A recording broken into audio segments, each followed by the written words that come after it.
sirens lit up my backyard like a bad reality show. And there was Karen Whitaker, HOA president of Oakwood Grove, screaming at the cops that my new security system was spying on innocent children. I stood on my patio in sweatpants, sipping coffee, watching this woman in a pastel blazer lose her mind over a few motion sensors I'd installed for actual safety. The cops looked exhausted.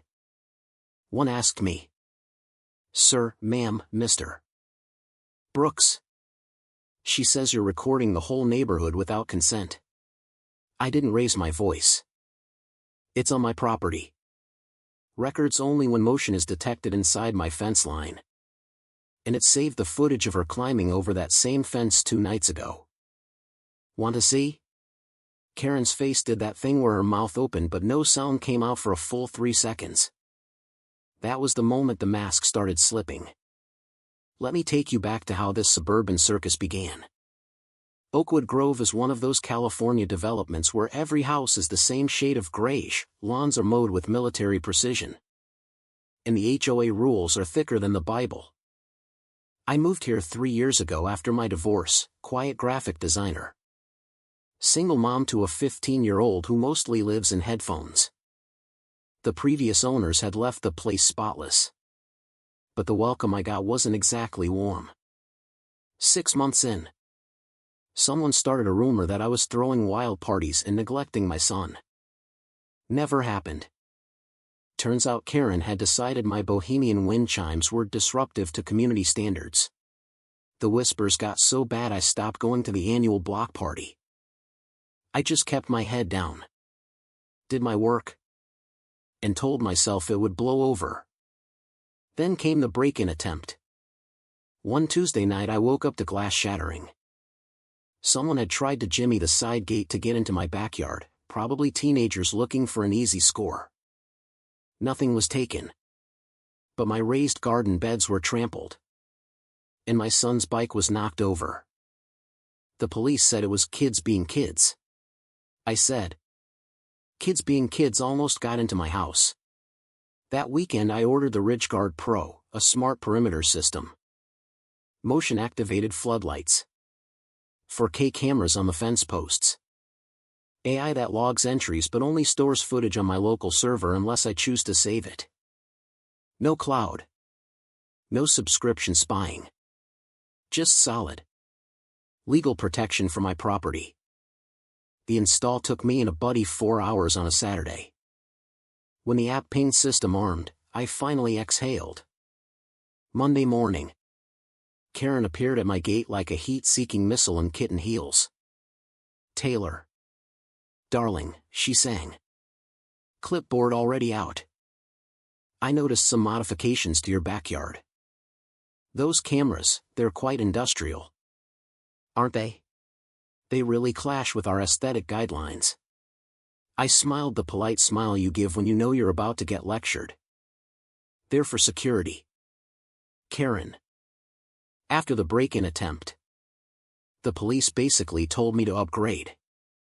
Section 7.4 of the county code encourages visible deterrence." She tilted her head like a confused golden retriever. "Well, we have our own standards in Oakwood Grove. Section 12 of the CC and RS clearly states that any exterior technology must blend harmoniously with the neighborhood character. Those black boxes are aggressive. Black boxes that stop people from climbing my fence," I said calmly. "I can send you the manufacturer's compliance docs and the county approval letter if you'd like." Her smile tightened. "That won't be necessary. Yet. I'll have to bring this to the board. Of course. We're all about safety here, but the right kind of safety." She left a trail of perfume and passive aggression behind her. That night the app lit up, motion detected. 3:42 p.m. Single subject. I pulled up the footage. There was Karen, leaning over my fence in broad daylight. Phone out. Taking pictures of my cameras like they were evidence in a murder trial. She stayed for almost 4 minutes, muttering to herself. I saved the clip. Didn't say a word. The first official letter arrived 3 days later. Slipped under my door like a ransom note. Notice of violation, unauthorized surveillance equipment. It went on for 2 pages about visual pollution, erosion of neighborly trust, and how my system could be perceived as invasive. They gave me 7 days to remove it or face daily fines starting at $100. I spent that evening putting together a beautiful PDF packet, manufacturer certifications, county code excerpts, FCC compliance. Even a note from my insurance company saying the system lowered my premium. I emailed the entire board at 8:01 a.m. the next morning with the subject line, "Full compliance documentation, RidgeGuard Pro system." Karen's reply came at 6:17 a.m. The day after, clearly she'd been waiting with her finger on send. "Thank you for your prompt response, Taylor. The board will review whether your interpretation of the guidelines aligns with the spirit of our community. In the meantime, please refrain from any further recordings of shared spaces." Shared spaces. My backyard. The one with a 6-foot privacy fence. The whispers started that same week. At the community pool. Moms suddenly stopped their conversations when I walked by. My neighbor Greg gave me the world's most awkward wave and then pretended to be fascinated by his mailbox.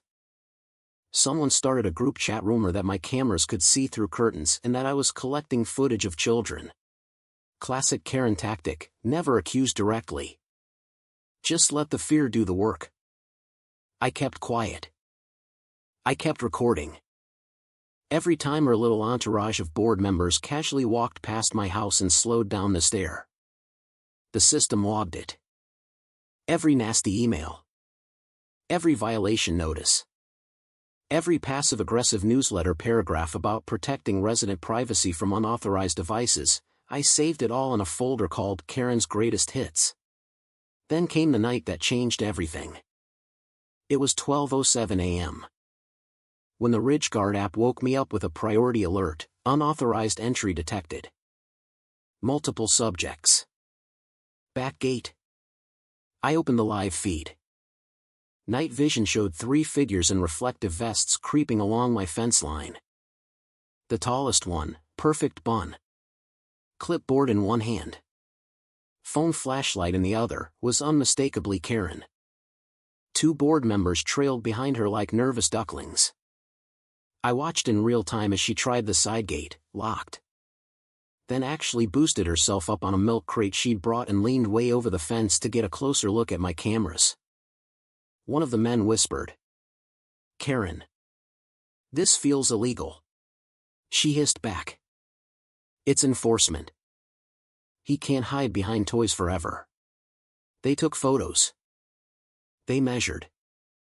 They even tried to peel back a section of lattice to see the wiring. The system caught every second in crystal clear 4K with timestamps and badge RFID data from their HOA volunteer vests. I didn't call the police. Not yet. I let them finish their little covert operation. Saved 3 backup copies of the footage. And went back to bed smiling for the first time in weeks. The next afternoon the cops showed up, because Karen had called them. Claiming I was running an illegal surveillance ring targeting families. Same 2 officers from the first visit. Same tired expressions. Karen was in full performance mode. "Officers, you have to do something. That woman is recording our children. It's a safety issue." I stepped outside. Phone in hand. "Actually, officers, I have footage of Ms. Whitaker and 2 board members trespassing on my property at 12:07 a.m. last night. Would you like to see the part where she climbs my fence?" The older cop raised an eyebrow. "Ma'am?" Karen's face went from righteous fury to pure panic in 0.8 seconds. That's fabricated. Deep fake. She's clearly unhinged." I turned the phone around and hit play. There she was in night vision. Heels and all. grunting as she hauled herself up the fence while clutching her precious clipboard. The audio was pristine. Just get the serial numbers. We'll cite her for non-compliance tomorrow. The younger officer actually snorted. Karen's mouth opened and closed like a fish. I was conducting an official inspection. For the safety of the community. At midnight, I said sweetly. Without notice. Over a locked fence. On private property. The older officer looked at her like she'd just grown a second head. Ma'am. This is a clear trespass. You want to explain why you're on camera breaking the very rules you enforce? That was the first time I saw real fear in Karen's eyes. But the real explosion came 3 days later. Someone, God bless whoever it was, slid an unmarked envelope under my door. Inside were printed emails from the HOA board account. Dozens of them. Karen directing the treasurer to reallocate funds from the emergency reserve to her personal PayPal for wellness retreats she coded as board strategic planning sessions in Palm Springs. Messages about creating fake vendor invoices for security cameras that were never installed. And the kicker, an email chain where she literally wrote, "If Taylor Brooks keeps pushing back, we escalate the spy narrative. Public opinion will do the heavy lifting. Optics over facts." I forwarded everything to my lawyer, the county district attorney's office, and the California Attorney General's Consumer Protection Unit before breakfast. The county didn't mess around. 2 weeks later, investigators in unmarked cars rolled into Oakwood Grove like the cavalry. They seized HOA computers, froze accounts, and started interviewing residents. Karen tried to play the victim in a neighborhood email blast. This is a witch hunt orchestrated by one disgruntled homeowner, but by then the footage of her fence-climbing adventure had been anonymously shared in the community Facebook group. The emergency HOA meeting was standing room only. Karen stood at the front in her power pastel suit, trying to regain control. These allegations are baseless. The projector came on. My lawyer had prepared a beautiful presentation. Side by side, Karen's emails demanding I remove my invasive system, followed immediately by footage of her trespassing to inspect that same system. Then the financial discrepancies. Then the forged invoices. The room was dead silent except for the occasional Jesus Christ from the back row. Karen's face went through every stage of grief in 30 seconds, denial, anger, bargaining, and finally a hollow kind of collapse. When the county investigators stood up and announced that the board was being dissolved pending a full audit and that Karen was being investigated for embezzlement and misuse of association funds, she actually tried to storm out. Someone started slow clapping. Then more people joined. By the time the officers escorted her to the parking lot, the entire room was clapping, not mocking. Just relieved. 3 months later, Oakwood Grove feels like a different place. The new interim board actually listens to residents. Fines for aesthetic violations have been suspended. People wave at each other again. My son's friends come over to swim without their parents texting me paranoid questions first. I kept the Ridge Guard system.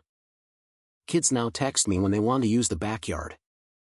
And the app logs consensual access. Transparency works both ways. Karen's house is for sale. Last I heard she's moved to a condo in another county where the HOA is apparently much more reasonable. Funny how that works. Here's the thing that still gets me, Karen didn't start out evil. She started out terrified of losing control in a world that feels chaotic. So she built herself a little kingdom of beige rules and clipboards. The moment someone installed a camera that could see her clearly, the kingdom crumbled. Power only works when no one's watching the watchers. So tell me, honestly, have you ever dealt with an HOA Karen who crossed the line? Was the rule actually about safety? Or was it always about control? Drop your stories below. I read every single one. And while you're at it, who do you think was really in the wrong here? The woman who installed cameras on her own property after a break-in? Or the woman who broke into that property at midnight to enforce harmony? I'll be waiting.